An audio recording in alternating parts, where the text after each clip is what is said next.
কাউন্সিলরের অস্বাভাবিক মৃত্যু ঘিরে চাঞ্চল্য দক্ষিণ দমদম পুরসভার 18 নম্বর ওয়ার্ডে। ঘরের মধ্যেই ঝুলন্ত দেহ উদ্ধার হয় সঞ্জয় দাসের। তড়িঘড়ি তাকে বেসরকারি একটি হাসপাতালে নিয়ে যাওয়া হলে মৃত ঘোষণা করেন চিকিৎসকেরা।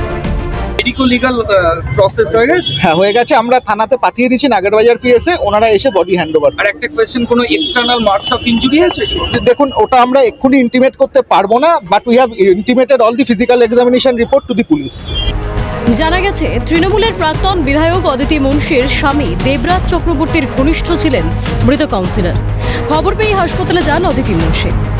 যেটা স্থানীয় বাসিন্দাদের তরফ থেকে একটি অভিযোগ উঠে আসছে যে এই সঞ্জয় দাস যিনি আত্মঘাতী হয়েছেন, তার বাড়িতে গতকাল বেশ কয়েকজন যুবক তারা পৌঁছান, যাদেরকে নব্য বিজেপি বলে আখ্যায়িত করা হচ্ছে, এবং তারা সেখানে গিয়ে পৌঁছায় তার থেকে কিন্তু 10 লক্ষ টাকা দাবি করেন বলে কিন্তু স্থানীয় বাসিন্দাদের অভিযোগ।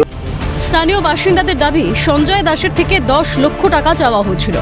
কে বা কারা এত টাকা চেয়েছিল তা তদন্ত করে দেখার আবেদন জানিয়েছে তারা। আমি শুনতে পেয়েছি যেটা, যে সঞ্জয় দাসের উপরে 10 লক্ষ টাকা দাবি করা হয়েছে এবং একটা মিষ্টি প্যাকেটও দেওয়া হয়েছে তাকে। সঞ্জয় দাস তাকে বলে, আমার শোনা কথা, যে এরকম ব্যাপার বা 10,000 টাকা নে, আমি পরে দেখছি। সঞ্জয় বলার পর আমি জানি না এরা কারা, এরা 12টার পর তৃণমূল বিজেপি না পুরনো বিজেপি। আমার মনে হয় এটাকে তো আপনারা, আমি মিডিয়ার কাছে অনুরোধ করব, ওনার বাড়িতে সিসিটিভি আছে, যারা বা যে গেছিল তাদের সিসিটিভি ক্যামেরা নজর দেওয়া হোক, তা আপনারা সব পেয়ে যাবেন। বিধানসভা ভোটের পরও দক্ষিণ দমদম পুরসভায় নিজের দফতরে গিয়েছিলেন সঞ্জয় দাস। তবে শেষ কবে তিনি নিজের দফতরে গিয়েছিলেন সেই সম্পর্কে কিছুই বলতে চাননি দক্ষিণ দমদম পুরসভার 18 নম্বর ওয়ার্ডের কর্মচারী।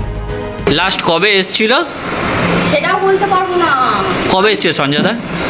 আমার তো ডিউটি আজকে হলো, আমি কি করে বলবো? আজকে তো আমার মর্নিং ডিউটি। কালকে এসেছিল? না, আমার কালকে ছুটি ছিল। এমনি রেগুলার আসেন উনি?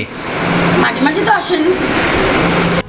গোটা ঘটনার প্রসঙ্গে তোলাবাজির অভিযোগে সরব জেলা বিজেপি নেতৃত্ব।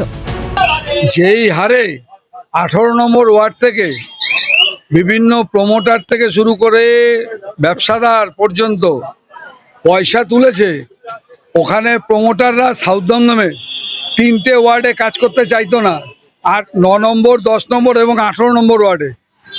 আপনি শুনলে অবাক হবেন, 35টা ওয়ার্ডের মধ্যে একমাত্র 18 নম্বর ওয়ার্ডের কাউন্সিলর, যার ওখানে কাজ করতে গেলে একটা ফ্লোরের পয়সা এক্সট্রা দিতে হতো। আমি যদি 4 তলার বাড়ির স্যাংশন পাই, 5 তলার হিসাব করে কাউন্সিলরকে পয়সা দিতে হতো। মানুষের জমি কেড়ে নেওয়া, মানুষের থেকে টাকা তোলা, বিভিন্ন মানুষকে বিভিন্ন সুবিধা পাইয়ে দেওয়ার বিনিময়ে বিভিন্ন উপঢৌকন নেওয়া, এইগুলোর পরিণতি যা হওয়ার সেটাই হয়েছে।